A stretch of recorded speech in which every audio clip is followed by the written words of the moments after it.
gente conseguir os resultados. Hoje a gente teve uma melhora no rendimento, mas ela tem que ser acompanhada de resultados. A gente não jogou bem contra o Fortaleza na parte técnica, mas conseguiu ser sólido na defesa e ganhou de 1-0. Então é importante a gente melhorar a nossa produção. Acertar os pontos onde a gente, como geral, né, como equipe, foi falho hoje para na quinta-feira fazer um grande jogo e voltar a vencer no Campeonato Brasileiro. A pressão da torcida para a sua demissão te preocupa? Uma coisa que preocupa, isso é uma coisa que faz parte do mundo do futebol. Quando você está num time do tamanho do São Paulo, quando o resultado positivo não vem, esse tipo de assunto é corriqueiro. A gente sabe que isso sempre acontece. A gente tem que ter cabeça no lugar e procurar fazer o melhor para o São Paulo, melhorar o time constantemente para que os resultados positivos venham e a gente consiga dar alegria para a torcida. Coitado, né? Ele sempre fica tão rouco depois dos jogos, de tanto que grita. Quase todos ficam, né? Foi um jogo muito fraco, tecnicamente, por parte do São Paulo. O Vasco fez uma partida de superação, está fazendo algo que ninguém acredita. Parabéns à diretoria do Vasco, que foi buscar esse Cano aí, que tinha uma média muito boa e muita gente gastando grana alta, foi lá, trouxe um jogador que tem ajudado, média de quase 1 gol por partida, já buscando os últimos jogos dele, os últimos 15 jogos desse jogador, e o São Paulo vai se superando. E quando jogou mal, venceu o Fortaleza. Ontem até, em alguns momentos, teve a tal da posse de bola, mas aquela posse de bola lateral, o São Paulo sai com mais uma derrota e sai extremamente pressionado. Daqui a pouco a gente vai mostrar toda a repercussão, Diniz fica, não fica, a situação do Pato, enfim. Situação no São Paulo, ela fica pesada a cada dia. E ela agravou no episódio Mirassol, Flávio. Bom, de fato, ontem foi uma derrota feia, porque o Vasco é um time que vai brigar para não cair. Nas últimas 10 competições ele caiu 3 vezes. Então tá numa ilusória posição de segundo lugar e tal, mas não dá para encarar o São Paulo. Em tese não teria como. São Paulo muito mal. São Paulo voltou das férias, da pandemia, né? Não das férias. Muito mal. Aliás, o futebol de São Paulo todo. Tá pausado futebol de São ainda. Paulo todo. Eu estava até hoje fazendo uma reflexão. Quando a gente parou, o Palmeiras não estava mal, o São Paulo estava bem, o Santos evoluindo, o Corinthians não, o Corinthians já não estava legal. Mas na volta, um negócio trágico. Se a gente lembrar bem, o futebol de São Paulo fez uma coisa correta, que a gente elogiou, cumpriu direitinho, não ficou forçando a volta, enquanto alguns voltaram. E de repente isso pode estar fazendo falta agora, esse traquejo maior. Mas realmente o nível do Campeonato Paulista na volta foi horroroso, só jogos horrorosos, e a volta dos times de São Paulo, horrorosa também. Vamos fazer contato com o Marcelo Bazeggio, direto da redação, com a repercussão dessa derrota do São Paulo. O Pato vai pagar o pato? Marcelo, boa noite.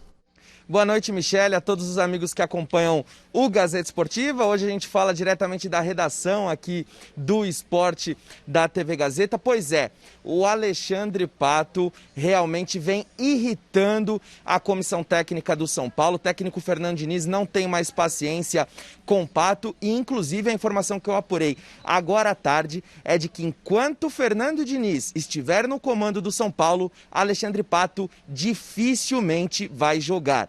Diniz entende que pela má fase que o jogador enfrenta, ele deveria estar mais insatisfeito, demonstrar mais determinação, mais garra, e isso aparentemente não vem acontecendo. E um sinal dessa irritação do técnico Fernando Diniz vem acontecendo aí nesses últimos jogos em que Paulinho Boia, Elinho e até mesmo o Gonzalo Carneiro, ontem contra o Vasco, receberam oportunidades e o Alexandre Pato assistindo tudo do banco de reservas no fim da fila dos jogadores que merecem uma oportunidade do técnico Fernando Diniz. A diretoria sabe que o Alexandre Pato é um jogador muito caro para ficar no banco de reservas, tem um salário altíssimo, então se ele realmente não está mais nos planos do técnico Fernando Diniz, a melhor alternativa é negociar o jogador. Surgiram especulações de que Pato poderia ir para o Atlético Mineiro, mas por enquanto, pelo que eu apurei, não há qualquer negociação em andamento, não há qualquer conversa do São Paulo com outro clube para vender Alexandre Pato. Mas é claro que essa alternativa é iminente se Pato realmente está fora dos planos do técnico Fernando Diniz. Vamos aguardar se Pato realmente sairá do São Paulo. Mas o que vocês acham? Alexandre Pato ainda pode dar a volta por cima no tricolor ou é caso perdido? Poxa vida, é um jogador que sabe fazer gol. Ele tem faro de gol. Não seria o caso de dar mais uma chance? Ele teve milhões, né? Agora, que raio tem a ver o Pato com isso? O São Paulo perdeu do Vasco, o Pato não entrou. Por que o Pato? É que há uma sinalização do Diniz. Sim, mas já havia antes, né? É perfeito, mas essa sinalização ela vai ficando clara, como disse o Marcelo, porque o Gonzalo Carneiro acabou ganhando oportunidade, o Boia ganhou oportunidade e não entra o Pato. Então, neste momento onde algo precisa acontecer no São Paulo, sinalizou o Diniz no trabalho dele, com as modificações, e agora pode até fazer 5 substituições e o Pato não joga, então fica canalizado para o Pato. A direção do São Paulo deve saber disso, porque eu lembro uma vez que o São Paulo perdeu um jogo feio e o Juvenal, gente que adorava contar bravata, né? Ele se vendia bem, né? Ele falou, eu vou tomar providência, e mandou embora 3 meninos da base, lembra disso? Lembro. Parece isso. O Pato, realmente ele está morto, isso é indiscutível. Mas ontem, o São Paulo perdeu do Vasco ontem. Vamos ver quem foi o responsável. Foi o técnico, foram os jogadores, enfim. O Pato não jogou. A dele hoje... Eu acho que tem que pôr ele para jogar, se for o caso, assim, joga, dá chance lá, uma sequência de jogos, sei lá, 5 jogos. Ele teve, porque aí ele vai ter, mas assim... Aí é com ele, Michele, porque oportunidade ao Pato não faltou. É com lá. ele. Ele é um dos que você acredita que tem até qualidade para tentar mudar um pouco essa história, mas com tudo que ele fez, não dá para acreditar. É a tal história, sempre só para o técnico que eu acho um erro, né? Sim. Então é óbvio que o técnico sabe quem é o Pato. A primeira coisa que ele fez quando ele chegou no São Paulo foi conversar com o Pato, tentou acertar, não sei o quê. Se ele não está colocando, ele sabe que ele está correndo o maior risco, o Fernando Diniz. É claro. E não coloca o cara. Ou seja, é óbvio que o cara está muito mal, muito largado. E por isso senão não tem. Ele botou o menino Sara, que é até bom jogador, tal, botou responsabilidade do Paulinho Boia e tal. É óbvio que o treinador, mais do que qualquer um, teria interesse de botar quem pudesse ajudá-lo. Eu acho que esses jogadores, quando eles são esses medalhões assim, tem que vir por produtividade. Porque senão fica uma coisa assim, ganhando sei lá quanto que ganha, porque é fortuna e no banco. Eu acho que vários desses jogadores no Brasil, nós precisamos começar a repensar isso, porque tem muita gente ganhando muita grana e não chegam a fazer diferença. Vem não qualquer faz. Time da Bolívia, do Equador, elimina os times aqui. Então isso aí tem que ser repensado. Não tem sentido isso. Marcelo, tá fazendo barulho, né? O que ele está fazendo nesse momento? Até quando vai a paciência da diretoria também com o técnico Fernando Diniz?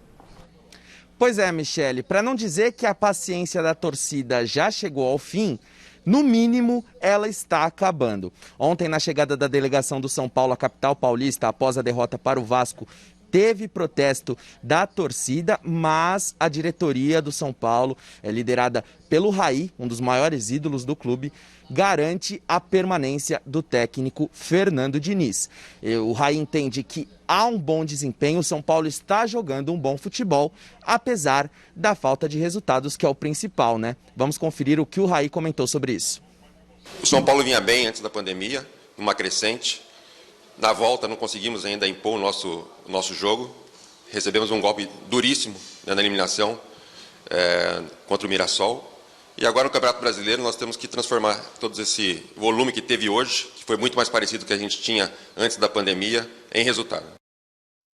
Mas ninguém sabe até quando vai essa paciência, principalmente porque o São Paulo agora terá o Bahia, depois o Sport e logo em seguida já tem o clássico contra o Corinthians no Morumbi. Se o São Paulo chegar nesse clássico com 2 derrotas e ser derrotado novamente para o Corinthians, o arquirrival, dentro da sua própria casa, ninguém sabe o que vai acontecer e a chance do técnico Fernando Diniz ser demitido aí sim, ela é muito grande. Um protesto, inclusive, já foi marcado para quinta-feira, um pouco antes da bola rolar para Bahia e São Paulo no Morumbi. Segundo os organizadores, o maior protesto da história do São Paulo. Então a situação não está nada bem pelos lados do Morumbi.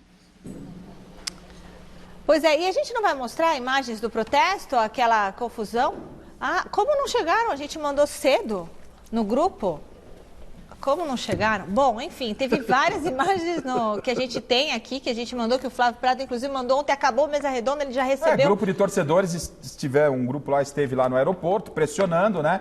Pedindo a saída do Raí, pedindo a saída do Fernando Diniz, e é um problema aí crônico que só os resultados vão determinar pela permanência ou não do Diniz. O São Paulo tem a receita de derrota, né? É trocar. Faz 10 anos que ele está trocando, faz tempo que ele está 10 anos que ele está perdendo. Essa receita ele já tem, pode seguir, claro.